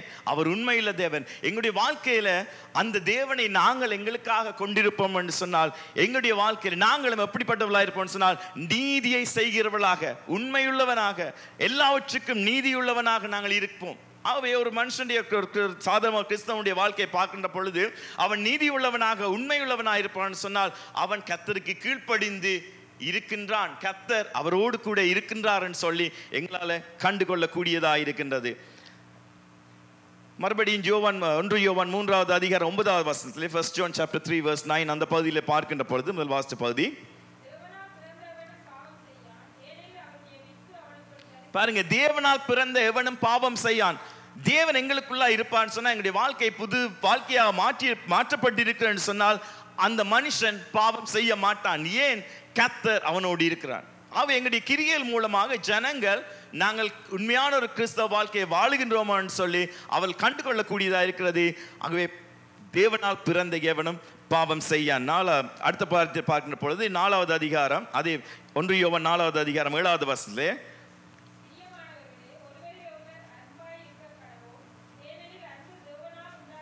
பாருங்க, அன்பு தேவனால் உண்டாயிருக்கிறது. ஆகவே பிரியமானவர்களே, நீங்கள் ஒருவரில் ஒருவர் நீங்கள் அன்புள்ளவர்களாக இருக்க வேண்டும். அன்பு யாரால் உருவாக்கப்பட்டிருக்கிறது? அன்பான கடவுள். அன்பே கடவுள் என்றும். ஆகவே அந்த அன்புள்ள கடவுள் என்ன செய்கிறாரு? எங்களோடு இருப்பதினால அந்த தேவ அன்பு எங்களுக்குள்ளாக வெளிப்பட வேண்டும். ஆகவே அவர் அழகாக சொல்லுகின்றாரு, பிரியமானவர்களே, நாங்கள் ஒருவரில் ஒருவர் அன்புள்ளவர்களாக இருக்க வேண்டும். நாங்கள் ஒருவரில் ஒருவர் நாயும் பூனையுமா சண்டை பிடிச்சிட்டு இருப்போம் சொன்னால் தேவனுடைய அன்பு எங்களுக்குள்ளாக இல்லை என்பதுதான் என்னது சாதாரணமான அர்த்தம். உண்மையாக பொய்யா? ஆகவே கர்த்தர் கலகத்துக்கு கர்த்தர் இல்லை. எங்களுடைய வாழ்க்கையில சமாதானத்தை கொடுக்கிறவர், சந்தோஷத்தை கொடுக்கின்றவர், சமாதானத்தை தருகிற நம்முடைய தேவன். ஆகவே இந்த அன்பின் நிமித்தம் தான் கர்த்தர் எங்கள் மேல வைத்த அன்பின் தான் இந்த காரியத்தை எல்லாத்துக்குமே காரணம். அவர் எங்கள் மேல் வைத்த அன்பு. அந்த அன்பு நாங்கள் வெளிப்படுத்த வேண்டும் என்று சொன்னால் நாங்கள் ஒருவர் அன்புள்ளவர்களாக இருக்க வேண்டும் என்று சொல்லி வேதம் அழகாக சொல்லுகின்றது. யோவான் 5வது அதே 1 யோவான் 5வது அதிகாரம் 1வது வசனத்திலே 1 John chapter 5 verse 1லே பாருங்க, இயேசு கிறிஸ்துவானவரை கிறிஸ்து என்று விசுவாசிக்கின்ற எவனும் தேவனால் பிறந்திருக்கின்றான்.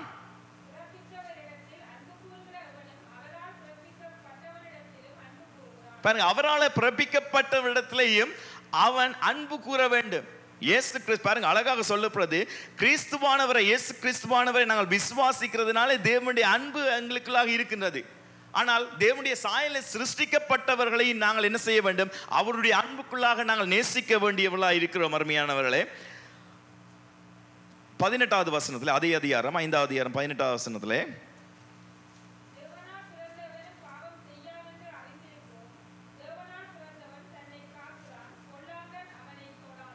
பாருங்க, அடுத்த காரியம் என்ன சொன்னால், முதலாவது நாங்கள் 4-5வது காரியம் பார்க்கிற பொழுது நாங்கள் தேவனை நாங்கள் விசுவாசிக்கிறதுனாலே நாங்கள் கர்த்தர், அதாவது மற்றவர்களுக்கு முன்பாக நான் கர்த்தரை விசுவாசிக்கிறேன், தேவனுடைய அன்பு எனக்குள்ளாக இருக்கிறது. அது மாத்திரமல்ல, தேவனால் பிறந்திருக்கிறவன் கர்த்தரை தன்னுடைய சொந்த தெய்வமாக கொண்டிருக்கின்றவன் அவன் தன்னை காத்து கொள்ளுகின்றான். எங்களை நாங்கள் காத்து கொள்ள வேண்டிய அவசியம் எங்களுக்கு தான் இருக்கிறது. எங்களுடைய ரெஸ்பான்சிபிலிட்டி. உங்கள் ஒவ்வொருடைய வாழ்க்கையிலும் நீங்க வாழுகிற வாழ்க்கை அது உங்களுக்குரியது. அதற்கு பொறுப்பு நாங்கள் தான். கர்த்தர் வரும் பொழுது நாங்கள் கணக்கு ஒப்புவிக்கப்பட கொடுக்க வேண்டும். எங்களுடைய வாழ்க்கையிலே நாங்கள் என்ன காரியம் செய்தோம், என்ன காரியம் செய்தோமோ அதை நாங்கள் ஒப்புக்கொடு. எங்களுடைய வாழ்க்கை எங்களுடைய கரங்களில் இருக்கிறது, மற்றவருடைய கரங்கள் அல்ல, கர்த்தருடைய கரங்களில் இருக்கிறது. அருமையானவர்களே, ஆனாலும் கர்த்தர் தன்னுடைய ரட்சிப்பை எங்களுடைய வாழ்க்கையில் தந்திருக்கிறாரு. அந்த ரட்சிப்பை காத்து கொள்ள வேண்டியது எங்களுடைய கடமை.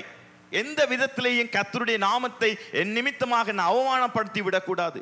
கர்த்தருக்கு முன்பாக உண்மையா இருக்கின்ற பொழுது கர்த்தர் எங்களை ஆசீர்வதிக்கிறார், உண்மை எங்களுக்கு நன்றாக தெரியும். ஆனாலும் கர்த்தருடைய, அதாவது தன்னை காத்து கொள்ள வேண்டும். எங்களுடைய வாழ்க்கையை அனுதினமும் எந்த பாவம் எந்த காரியம் அணுகாதபடி எங்களை நாங்கள் காத்து கொள்ள வேண்டும். எங்களுடைய பலத்தினால நாங்கள் ஒளிஞ்சு கொள்றதில்லை.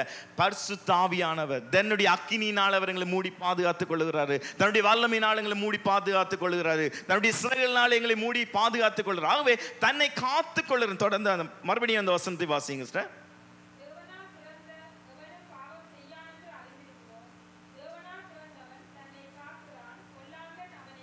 பாருங்க, தேவனால் பிறந்தவன் தன்னை காத்துக் கொள்ளுகிறான். அடுத்த வசனம் சொல்கிறது, பொல்லாங்கன் அவனை தொடான். ஏன்? அவன் இயேசு கிறிஸ்துவின் இரத்த கோட்டைக்குள்ளாய் இருப்பதினால், இயேசுடைய கரத்துக்குள்ளாய் அந்த மகன் இருப்பதினால பொல்லாங்கன் அவனை தொட முடியாது. ஏன்? கர்த்தரே அவனுடைய பாதுகாப்பாக இருக்கின்றார். கர்த்தரை வேலியடைத்து பாதுகாத்துக் கொள்ளுகிற தேவனார்கள். சாத்ராக் மேஷாக் நேபேத் அவருடைய வாழ்க்கை உங்களுக்கு நன்றாக தெரியும். அக்கினி அந்த சூழ்நிலை இருந்தது, பல எதிர்ப்புகள் நடுவில் அக்கினியில இருந்தாலும் கர்த்தர் காத்து கொள்ளுகிறார். தானியேலை பாருங்க, சிங்க கெபியிலே போடப்பட்ட போதும் கூட கர்த்தர் பாதுகாத்து கொண்டாரு. அதே போல கர்த்தருடைய அக்கினி உங்களை சுத்தி பாதுகாத்துக் கொள்ள வேண்டும் சொன்னால் எங்களை நாங்கள் காத்து கொள்ள வேண்டும்.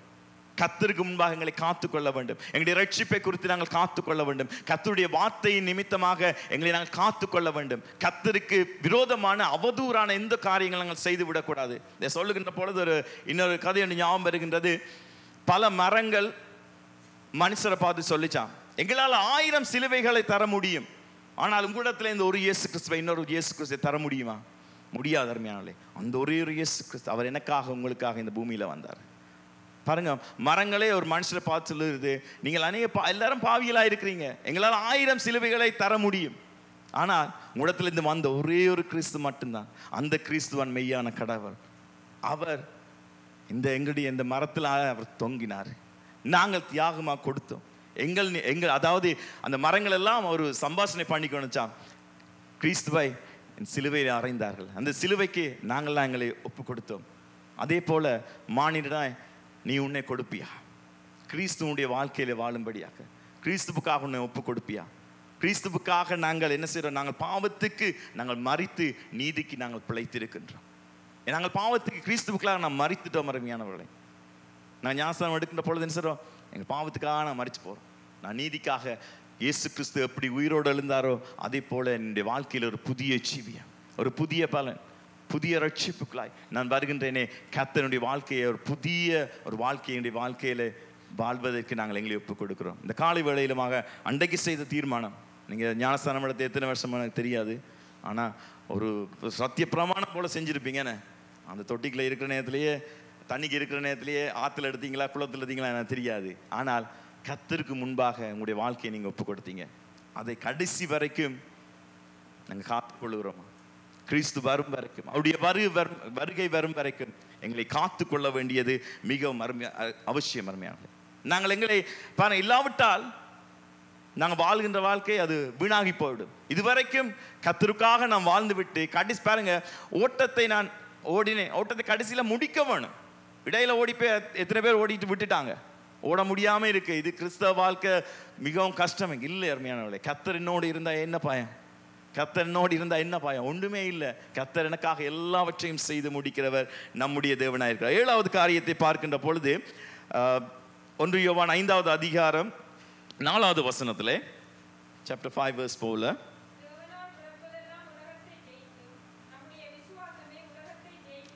பாருங்க, நாங்கள் உலகத்தை ஜெயிக்கிறவனாய் இருக்க வேண்டும். தேவனால் பிறப்பதெல்லாம், தேவனால் பிறந்த நாங்கள் எல்லாரும் இந்த உலகத்தை ஜெயிக்கக்கூடியவர்களாக நாங்கள் இருக்க வேண்டியவர்களாக இருக்கிறோம். அருமையானவர்களே, அது மாத்திரமல்ல, எங்களுடைய விசுவாசம் அதுவே இந்த உலகத்தை ஜெயிக்கிற ஜெயமாக இருக்கின்றது. என்னுடைய வாழ்க்கை நீ விசுவாசித்தால் தேவனுடைய மகிமையை காண்பாய். நீ விசுவாசித்தால் உன்னுடைய வாழ்க்கையில் அற்புதம் நடக்கும். நீ விசுவாசித்தால் உன்னுடைய குடும்பத்தில் கர்த்தர் அற்புதத்தை செய்வார். நீ விசுவாசித்தால் இந்த வியாதியிலிருந்து கர்த்தர் விடுதலை கொடுப்பார். நீ விசுவாசித்தால் நீ கீழாய் போகின்ற உன்னுடைய வாழ்க்கையை கர்த்தர் மேலாக்குவார். உன்னுடைய வாழ்க்கை வெக்கப்பட்டு நீ போயிட்டு இருக்கலாம், ஆனால் நீ விசுவாசித்தால் கர்த்தர் உன்னை ஆசீர்வதிப்பார். பாருங்க, சத்துருக்கள் முன்பதாக அவர் எனக்கு ஒரு பந்தியை ஆயத்தப்படுத்தி என் தலையை எண்ணெயால் அபிஷேகம் பண்ணுகிறார். யாரு? உனக்கு விரோதமாய் வந்தவர்களுக்கு முன்பாக கர்த்தர் எங்களுடைய தலையை அபிஷேகம் பண்ணுகிறார். எப்பொழுது? கர்த்தருக்காக நாங்கள் இருக்கின்ற பொழுது, உலகத்தை ஜெயிக்கிறவர்களாய் நாங்கள் இருக்கின்ற போது. ஆகவே எங்களுடைய வாழ்க்கையில் இருக்கிற ரெஸ்பான்சிபிலிட்டி இதொன்று, நாங்கள் உலகத்தை ஜெயிக்கிறவர்களாய் இருக்க வேண்டும். எந்த சூழ்நிலையா இருக்கலாம், உலகத்தை ஜெயிக்கிறவர்களாய் நாங்கள் இருக்க வேண்டும். அது மாத்திரமல்ல, 8வது காரியத்தை பார்க்கின்ற பொழுது, யோவான் சுவிசேஷ புத்தகம் 8வது அதிகாரம் 35வது வசனத்தை நாம் பார்க்கின்ற பொழுது, யோவான் 8வது அதிகாரம் 35வது வசனத்திலே, ஜான் chapter 8 verse 35,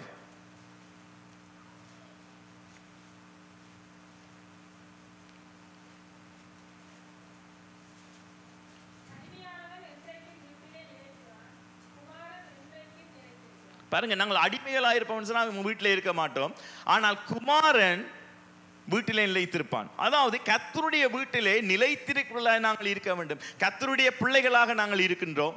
கர்த்தருடைய அவர் எங்களை அழைத்திருக்கின்றார். கர்த்தருடைய புத்திரராய் நாங்கள் இருப்பதினால, கர்த்தருடைய பிள்ளைகளாய் இருப்பதினால கர்த்தருடைய வீட்டிலே அவன் நிலைத்திருப்பான். கர்த்தரை தன்னுடைய சொந்த தெய்வமாக ஏற்றுக்கொண்டவன் கர்த்தருடைய வீட்டிலே அவன் நிலைநாட்டப்பட்டவனாய் இருப்பான். அங்கே இருக்கிற ஆசீர்வாதங்களை அவன் பெற்றுக்கொள்ளுகின்றான். கர்த்தருடைய வீட்டிலே யார் யாரெல்லாம் நிலைத்திருக்கிறார்களோ அவருடைய வாழ்க்கையிலே தான் கர்த்தர் கிரியை செய்ய முடியும். பாருங்க, ஒரு நான் சொன்னது போல ஒரு செடியை புடுங்கி அதை இன்னொரு இடத்துல நட்டு திருப்பி புடுங்கி இன்னொரு இடத்துல நட்டால் அதனால பலன் கொடுக்க முடியாது. ஒரு இடத்திலே நாட்டப்பட்டவர்களாக, கர்த்தருடைய ஸ்தலத்திலே நாட்டப்பட்டவர்களாக, கர்த்தருடைய வீட்டிலே நாட்டப்பட்டவர்களாக, கர்த்தருக்குள்ளே நாட்டப்பட்டவர்களாக இருக்கின்ற பொழுதுதான் பலன் கொடுக்க முடியும்.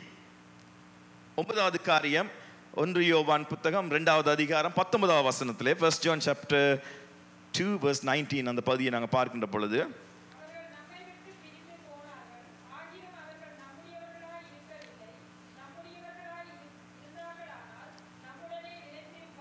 பாருங்க, இதுல நாங்கள் ஐக்கியப்பட்டவர்கள், எங்களுடைய வாழ்க்கையில ஐக்கியம் இருக்க வேண்டும்.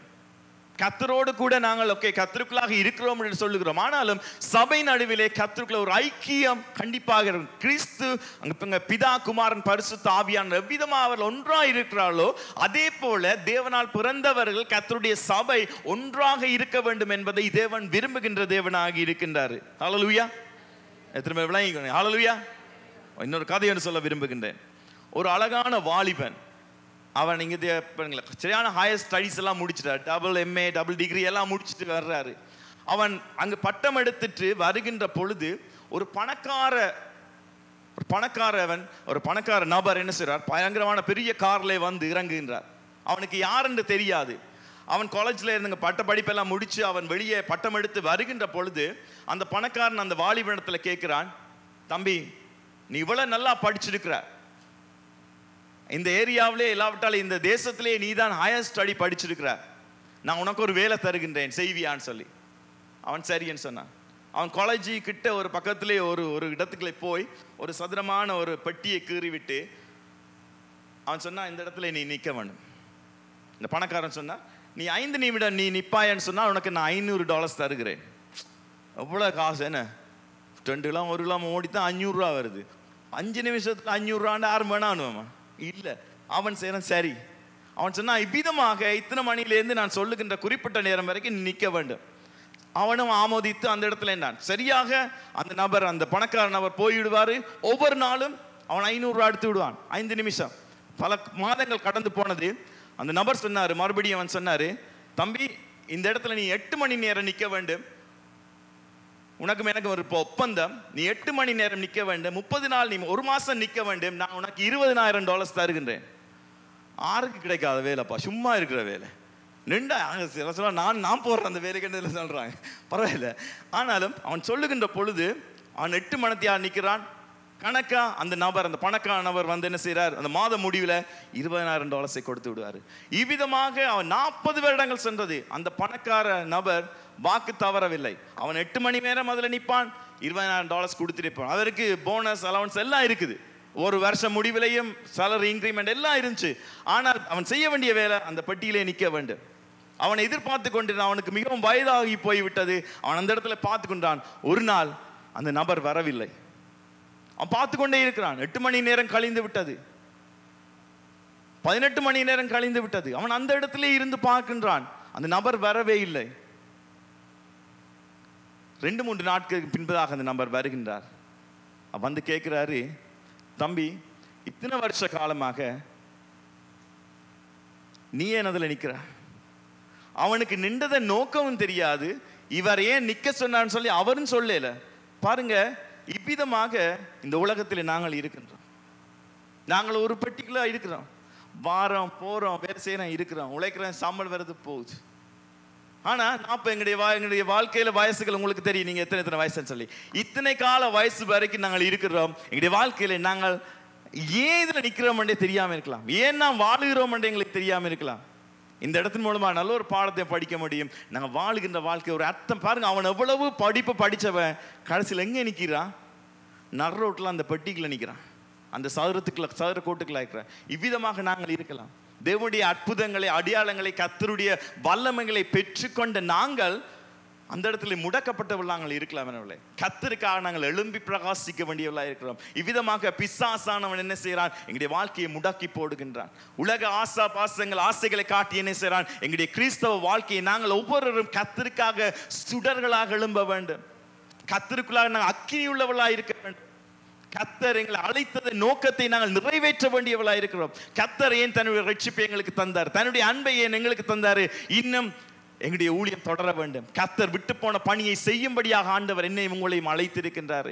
கர்த்தருக்காக நாங்கள் எழும்பி பிரகாசிக்க வேண்டும். அருமையானவளே, தேசமே நீ பயப்படாதே, மகிழ்ந்து களி கூறு. ஏன் சொன்னால் சேனைகளின் கர்த்தர் உன்னோடு இருக்கிற கர்த்தர், உனக்காக எல்லா காரியங்களையும் செய்தவர், உன்னை அக்கினியாக எழுப்பி பயன்படுத்த அவர் விரும்புகின்றார். ஆனால் நாங்கள் இன்னைக்கு என்ன செய்கிறோம்?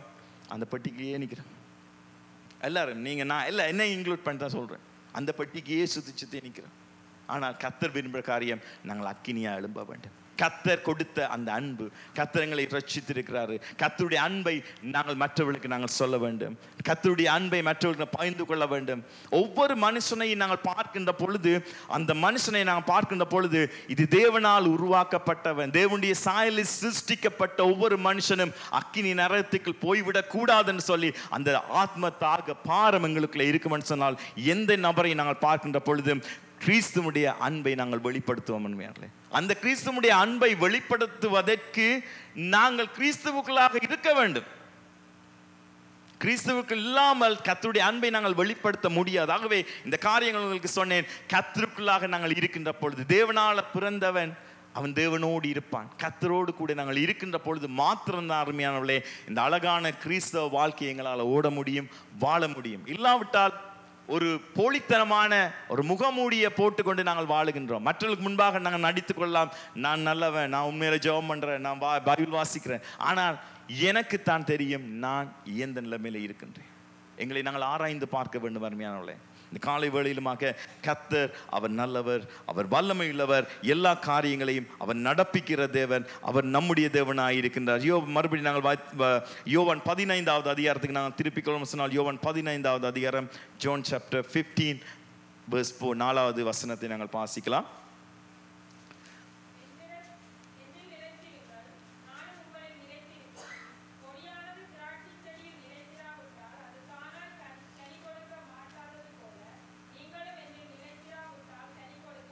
ஆண்டவராய் இயேசு கிறிஸ்து இந்த பூமியிலே வாழ்ந்த நாட்களே அவர் சீஷரோடு கூட மற்ற ஜனங்களோடு கூட பகிர்ந்து கொண்ட ஒரே ஒரு காரியம், நீங்கள் என்னில் நிலைத்திருங்கள், அப்பொழுது நானும் உங்களில் நிலைத்திருப்பேன். நாங்கள் கர்த்தருக்குள்ளாய் நிலைத்திருந்தால் தான் கர்த்தர் எங்களோடு நிலைத்திருப்பாரு. அது மாத்திரமல்ல, அங்கு திராட்சை செடி கொடிகளை நாங்கள் பார்க்கிறேன், அது ஒரு இடத்துல நிலைத்திராவிட்டால் கனி கொடுக்க முடியாது. நாங்கள் கர்த்தருக்குள்ளாய் நிலைத்திருக்கின்ற பொழுதுதான் எங்களால் எங்களுடைய வாழ்க்கையில கனி கொடுக்க முடியும். ஹல்லேலூயா, ஹல்லேலூயா. இந்த காலை வேளையிலுமாக கர்த்தர் நல்லவராய் இருக்கிறார். ஹல்லேலூயா. அந்த ஆண்டவராய் இயேசு கிறிஸ்து என்னையும் உங்களையும் அவர் நேசித்தார். அவர் அதற்காக அந்த பூமிக்கு வந்தார். எனக்காக உங்களுக்கு அவர் பாடுபட்டார். எனக்காக உங்களுக்கு அவர் அவமானப்பட்டார், நிந்திக்கப்பட்டார், அடிக்கப்பட்டார், வேதனைப்பட்டார்.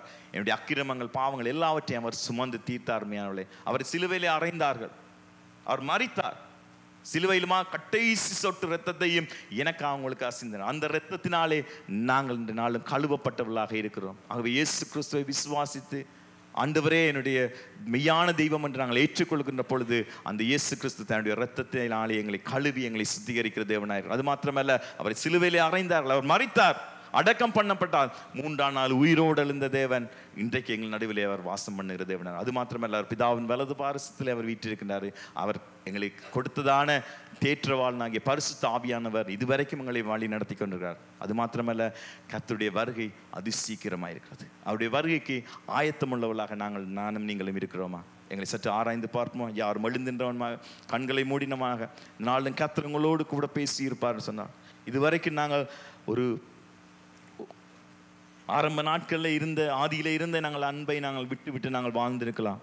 ஆனால் இந்த காலை வேளையிலும் கர்த்தர் மறுபடியும் நீ இருந்த நிலைமையை ஆண்டவர் உணர்த்துகின்றார். எவ்விதமாக நீ கர்த்தருக்குள்ளாய் இருந்தாய், கர்த்தர் தன்னுடைய அன்பை அவர் வெளிப்படுத்தினார். அருமையானவர்களே, நாங்கள் பாவம் செய்வோமானால் நாங்கள் கர்த்தருக்கு தூரமானவர்களாக இருந்து விடுவோம். ஆனால் கர்த்தர் விரும்புகிற காரியம், நீ என்னில் நிலைத்திரு, நானும் உன்னை நிலைத்திருப்பேன். என்னில் நிலைத்திரு. கர்த்தர் விரும்புகிற காரியம் ஒரே ஒரு காரியம். அருமையான சகோதரனே, மகனே, மகளே, நான் உன்னை பேர் சொல்லி அழைத்திருக்கிறேன். உன்னை நான் விடுதலை ஆக்கினதன் நோக்கம் நீ என்னோடு கூட இருக்க வேண்டும். நீ பரிசுத்தமான ஒரு வாழ்க்கையை வாழ வேண்டும். இந்த உலகமான இந்த அழிந்து போகின்ற இந்த உலகத்தில் இருக்கின்ற ஆசைகளுக்கும் இச்சைகளுக்கும் உன்னை விட்டு விடாதே. நீ கர்த்தருக்குரியவன். நீ கர்த்தருக்கு முன்பாக நீ பயந்தவனாய் நடக்க வேண்டும். கர்த்தர் அவர் பரிசுத்தர். அருமையானவளே, அவர் பரிசுத்தம் உள்ள தேவன். அவர் பரிசுத்தத்தை விரும்புகின்ற தேவன். அந்த பரிசுத்த பிதாவை இந்த குமாரன் மூலமாக, குமாரனுடைய இரத்தத்தின் மூலமாக கழுவப்பட்டவர்களாக இன்றைக்கு நாங்கள் கர்த்தருடைய பிள்ளைகளாக நாங்கள் அதிகாரம் பெற்றவர்களாக அப்பா பிதாவை என்று கூப்பிடத்தக்கதான அந்த புத்திர சுவிகாரத்தை ஆண்டவர் எங்களுக்கு தந்திருக்கிறாரு. அந்த இயேசு கிறிஸ்துவானவர் பிதாவானவர் சொன்ன அந்த வாக்குத்தத்தத்தை நிறைவேற்றினாரு. பிதாவானவர் தன்னுடைய குமாரனை எங்களுக்காக அனுப்பினாரு. குமாரன் இந்த பூமியிலே வந்து எங்களுக்காக செய்ய வேண்டிய எல்லா காரியங்களையும் பிதாவுடைய சித்தத்தை நிறைவேற்றினார். அருமையானவர்களே, அவருடைய சித்தத்தை நிறைவேற்றினார். இந்த காலை வேளையிலுமாக கர்த்தர் உங்களை ஒவ்வொருவரையும் அழைக்கின்றார். கர்த்தர் உங்களை ஒவ்வொருவரையும் நேசிக்கிறார். நீங்கள் கர்த்தருக்கு உங்களை ஒப்புக் கொடுப்பீங்கன்னு சொன்னா நீங்க சொல்லலாம், இந்த காலை வேளையிலுமா யாரும் கண்களை மூடி இருக்கிற நேரத்தில் யாரும் யாரையும் நீங்கள் பார்க்க வேண்டிய அவசியம் இல்லை. இது நீங்கள் கர்த்தரோடு கூட சரி செய்கின்ற நேரம். அருமையானவர்களே, இது நீங்கள் கர்த்தரோடு கூட நீங்கள் இடைப்படுகிற நேரம். கர்த்தர் உங்களோடு கூட இடைப்படுகிற நேரம். உங்களை நீங்கள் விட்டு கொடுப்பீங்களா? உங்களுடைய இருதயத்தை திறந்து கொடுங்கள். பரிசுத்த ஆவியானவர் உங்களுடைய வாழ்க்கையில் அவர் கிரியை நடப்பிக்க விரும்புகிறார். பரிசுத்த ஆவியானவருடைய வாழ்க்கையில் அற்புதங்களை செய்ய விரும்புகிறார். கர்த்தர் உங்களை எடுத்து பயன்படுத்த விரும்புகிறார். உங்களை விட்டு கொடுப்பீங்களா? உங்களுடைய கரங்களை கர்த்தருக்கு முன்பாக நீட்டி, ஆண்டவரே என்னுடைய கரங்களை பரிசுத்தப்படுத்தும் ஆண்டவரே. ஆண்டவரே என் உச்சந்தலை இந்த உள்ளம் கால் வரைக்கும் ஆண்டவரே என்னை கழுவும் ஆண்டவரே. உங்களுடைய இரத்தத்தினால என்னை கழுவி சுத்திகரியும் ஆண்டவரே. ஆண்டவரே நான் பாவிதான் ஆண்டவரே. ஆண்டவரே உங்களுக்கு விரோதமாய் அநேக காரியங்களை செய்தேன் ஆண்டவரே. ஆண்டவரே எனக்கு தெரியும், ஆனாலும் ஆண்டவரே என்னுடைய இச்சைகளுக்கு நான் இடம் கொடுத்தேன் ஆண்டவரே. என்னை மன்னியும் ஆண்டவரே. உம்முடைய இரத்தத்தினால என்னை கழுவும் என்று நீங்கள் கேட்கின்ற பொழுது ஆண்டவரே உம்மை நோக்கி பார்க்க என்னை கழுவி சுத்திகரியும் என்று கேட்கின்ற பொழுது எல்லா பாவங்களையும் சுத்திகரிக்கிற தேவன், எல்லா பாவங்களை அக்கிரமங்கள் எல்லாவற்றையும் தன்னுடைய இரத்தத்தினாலே கழுவி எங்களை சுத்திகரிக்கிற தேவன். இந்த காலை வேளையில் உங்களை சுத்திகரிக்க அவர் வல்லமை உள்ள தேவனா இருக்கிறார். நீங்கள் செய்ய வேண்டிய ஒரே ஒரு காரியம், நீங்களை விட்டு கொடுப்பீங்களா? உங்களை நீங்கள் ஒப்பு கொடுப்பீங்களா? கர்த்தாவே என்னை ஒப்பு கொடுக்கிறேன் ஆண்டவரே. ஆண்டவரே இந்த வாழ்க்கை பரிசுத்தமாய் வாழ என்னை ஒப்பு கொடுக்கிறேன் ஆண்டவரே. பரிசுத்த ஆவியானவரே என்னை ஒப்பு கொடுக்கிறேன் ஆண்டவரே. நீர் எனக்குள்ளாய் வாழுகின்ற பொழுது நான் பயப்பட மாட்டேன் ஆண்டவரே. என்னை மறுபடியும் ஒரு புதிய சிருஷ்டியாய் மாற்றும் ஆண்டவரே. ஆண்டவரே என்னை புதிய சிருஷ்டியாய் மாற்றும் ஆண்டவரே. ஆண்டவருடைய வாழ்க்கையில குறைந்த பேருக்கு ஜெபங்கள் கூடட்டும் ஆண்டவரே. ஆண்டவரே உம்மை நோக்கி உம்மை தேடுகின்ற நாட்கள் ஆண்டவர் அதிகமாகட்டும் என்று சொல்லி கேட்கின்ற பொழுது அந்த பரிசுத்த ஆவியானவர் உன்னதங்களிலே வாசம் பண்ணுகிற அந்த தேவன் தன்னுடைய அக்கினியை ஊற்றுவார். உங்களுக்கு இரட்டிப்பான அபிஷேகம் பண்ண கேளுங்க ஆண்டவரே. இரட்டிப்பான அபிஷேகத்தினால் நிரப்பும் ஆண்டவரே. கர்த்தருடைய வல்லமை உங்களுக்குள்ளாய் இறங்குகின்ற பொழுது உங்களுடைய வாழ்க்கையில் எந்த பாவமும் இருக்க முடியாது. கர்த்தருடைய அக்கினியானவர் அந்த அக்கினி உங்களுடைய வாழ்க்கையில் இருக்க எல்லா அங்க அசுத்தமான காரியங்களையும் அது எல்லாவற்றையும் சுட்டெரித்து போடும். அருமையானவர்களே, நீ கேட்க வேண்டிய ஒரு காரியம், ஆவியானவரே உம்முடைய அக்கினியினால் நிரப்பும் ஆண்டவரே. உம்முடைய அக்கினியினால் நிரப்பும் ஆண்டவரே. என்னை நிரப்பும் ஆண்டவரே. பரிசுத்தத்தினால் நிரப்பும், ஜெப ஆவியினாலே நிரப்பும் என்று நீ கேட்கின்ற பொழுது கர்த்தர் அவர் உங்கள் நடுவில் உலாவுகிறது. அவர் உங்கள் அருகிலே இருக்கின்றார். கேளுங்க ஆண்டவரே என்னை நிரப்பும் ஆண்டவரே. ஒரு பரிசுத்தமான வாழ்க்கையை வாழ எனக்கு உதவி செய்யும் ஆண்டவரே. பரிசுத்த ஆவியானவரே எனக்கு உதவி செய்யும் ஆண்டவரே. என்னை நிரப்பும் ஆண்டவரே. நீங்க கேட்கின்ற பொழுது அந்த உன்னதத்தின் தேவன் தன்னுடைய உன்னத பலத்தினால அங்கு சிலுவையிலுமாய் வெற்றி சிறந்த தேவன், உயிர்த்தெழுந்த வல்லமையுள்ள தேவனுடைய அக்கினி, தேவனுடைய அக்கினி உங்களை ஒரே நிரப்பி அது வழி நடத்துகிறதா இருக்கிறது. கர்த்தருக்குள்ளாய் உங்களை ஒப்புக் கொடுக்கின்ற பொழுது கர்த்தர் எல்லா காரியங்களையும் நிறைவேற்ற உண்மையுள்ளவராக இருக்கிறார்.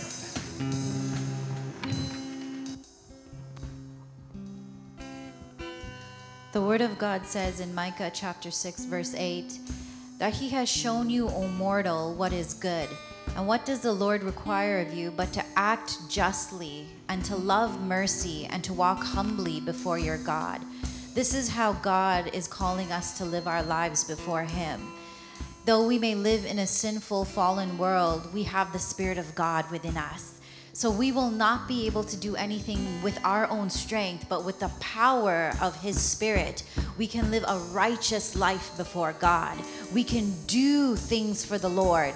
We can be on fire for him and live a life that brings glory unto him.